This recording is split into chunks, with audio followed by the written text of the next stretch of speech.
ये रेडियो नेपाल है। अब रमिता यादव से सुनिए हिंदी में समाचार। आरंभ में मुख्य समाचार।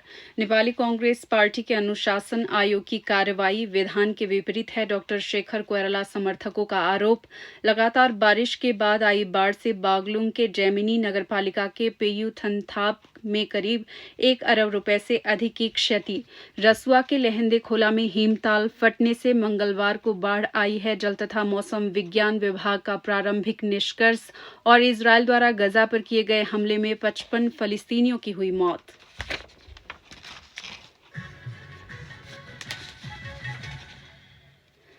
अब समाचार विस्तार से।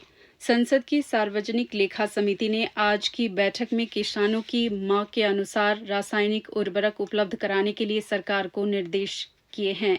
साथ ही बैठक में स्थानीय निकायों के माध्यम से किसानों को उर्वरक, बीज और अन्य कृषि सामग्री वितरित करने की व्यवस्था करने का भी निर्देश किया है। सरकार अभी स्थानीय सहकारी संस्थाओं के माध्यम से अनुदान वाले उर्वरक और बीज वितरित कर रही है। साथ ही बैठक में अख्तियार दुरुपयोग अनुसंधान आयोग को समिति द्वारा विभिन्न समय पर दिए गए निर्देशों के क्रियान्वयन की स्थिति की जानकारी मांगने और सांसद रामकृष्ण यादव की अध्यक्षता वाली हुलाकी राजमार्ग मधेश प्रदेश खंड की अनुगमन उप समिति की रिपोर्ट पारित करने का निर्णय किया। बैठक में सांसदों ने किसानों को आसानी से उर्वरक और बीज उपलब्ध कराने, पेयजल और सिंचाई परियोजनाओं में स्थानीय उपभोक्ताओं से वसूले जाने वाले 10% लागत सहभागिता की व्यवस्था समाप्त करने, सिंचाई और पेयजल परियोजनाओं द्वारा संचालित डीप बोरिंग और लिफ्ट प्रणाली में प्रयुक्त होने वाली बिजली के शुल्क में छूट दिए जाने जैसी मांग रखी। राष्ट्रीय सभा की सार्वजनिक नीति तथा प्रत्यायोजित विधायन समिति की बैठक में सांसदों ने सरकार से आपदा से पहले ही जनधन की सुरक्षा पर ध्यान देने की मांग की।